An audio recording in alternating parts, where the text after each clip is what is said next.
Cinema ರಂಗದಲ್ಲಿ ಮತ್ತೊಂದು ದಾಖಲೆ ಬರೆಯಲಾಗಿದೆ. ದಿವಂಗತ ಟೈಗರ್ ಪ್ರಭಾಕರ್ ಪುತ್ರ ನಟ ವಿನೋದ್ ಪ್ರಭಾಕರ್ ಅವರ ವೃತ್ತಿ ಬದುಕಿನಲ್ಲೇ ಇದೇ ಮೊದಲ ಬಾರಿ ಅವರ ಸಿನಿಮಾದ ಆಡಿಯೋ ಹಕ್ಕುಗಳು ದುಬಾರಿ ಮೊತ್ತಕ್ಕೆ ಸೇಲ್ ಆಗಿವೆ. ಹೌದು, ವಿನೋದ್ ಪ್ರಭಾಕರ್ ನಟನೆಯ ಬಹು ನಿರೀಕ್ಷಿತ ಸಿನಿಮಾ ಬಲರಾಮನ ದಿನಗಳು ಇದೀಗ ಬಿಡುಗಡೆಗೂ ಮುನ್ನವೇ ಭರ್ಜರಿ ಸುದ್ದಿ ಮಾಡ್ತಿದೆ. ಬಲರಾಮನ ದಿನಗಳು ಹೆಸರಿನಲ್ಲೇ ಭಾರ, ಕಥೆಯಲ್ಲೇ ಗಂಭೀರತೆ ಮತ್ತು ಮ್ಯೂಸಿಕ್ನಲ್ಲಿ ಮ್ಯಾಜಿಕ್. ಈ ಸಿನಿಮಾದ ಆಡಿಯೋ ರೈಟ್ಸ್ಗಳು ಮಾರಾಟವಾಗಿರುವ ಮೊತ್ತ ವಿನೋದ್ ಪ್ರಭಾಕರ್ ವೃತ್ತಿ ಬದುಕಿನಲ್ಲೇ ಅತಿ ಹೆಚ್ಚು ಮೊತ್ತ ಅನ್ನೋದು ಈಗ ಪಕ್ಕ ಎನ್ನುವಂತಾಗಿದೆ. ಸಾಮಾನ್ಯವಾಗಿ ಮಧ್ಯಮ ಬಜೆಟ್ ಸಿನಿಮಾಗಳಿಗೆ ಸಿಗದ ಮಟ್ಟದ ಡೀಲ್. ಆದ್ರೆ ಬಲರಾಮನ ದಿನಗಳು ಆಡಿಯೋಗೆ ಬಂದ ಆಫರ್ಗಳು ನಿರ್ಮಾಪಕರನ್ನೇ ಅಚ್ಚರಿಗೊಳಿಸಿದ್ದವೆ.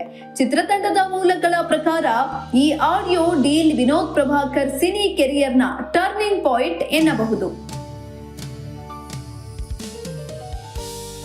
ಹಾಡುಗಳಲ್ಲಿನ ಗ್ರಾಮೀಣ ಘಮ, ಭಾವನಾತ್ಮಕ melody, mass background score, ಈ ಎಲ್ಲಾ ಕಾರಣಗಳಿಂದಲೇ ಆಡಿಯೋ ಕಂಪನಿಗಳ ನಡುವೆ ಕಠಿಣ ಸ್ಪರ್ಧೆ ನಡೆದು ಕೊನೆಗೆ ಬಲರಾಮನ ದಿನಗಳು ದುಬಾರಿ ಮೊತ್ತಕ್ಕೆ ಸೇಲ್ ಆಗಿದೆ.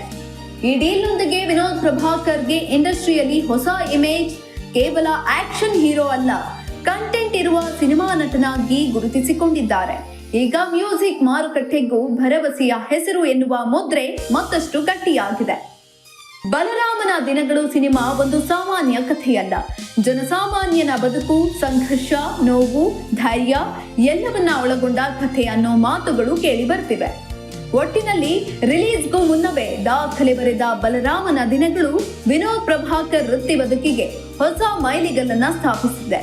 ಈಗ ಕಾದು ನೋಡಬೇಕಾಗಿರೋದು ಒಂದೇ, ಈ ಆಡಿಯೋ ಹವ ಸಿಲ್ವರ್ ಸ್ಕ್ರೀನ್ ಮೇಲೂ ಅದೇ ರೀತಿ ದಾಖಲೆ ಬರೆಯುತ್ತಾ ಅನ್ನೋದು. ಕನ್ನಡ ಸಿನಿಮಾಗಳು ಈಗ ಮತ್ತಷ್ಟು ಒಳ್ಳೆಯ ಸಿನಿಮಾಗಳನ್ನ ಪಡೆದುಕೊಳ್ಳಲಿ ಅನ್ನೋದೇ ನಮ್ಮ ಚಾನೆಲ್ನ ಉದ್ದೇಶ. ನಾಳೆ ಮತ್ತೊಂದು ಸಿನಿಮಾದ ಬಗ್ಗೆ ಇನ್ನೊಂದಿಷ್ಟು ವಿಚಾರಗಳೊಂದಿಗೆ ಬರ್ತೀನಿ. ಅಲ್ಲಿವರೆಗೂ ನೋಡ್ತಾ ಇರಿ. ಧನ್ಯವಾದಗಳು ಕರ್ನಾಟಕ.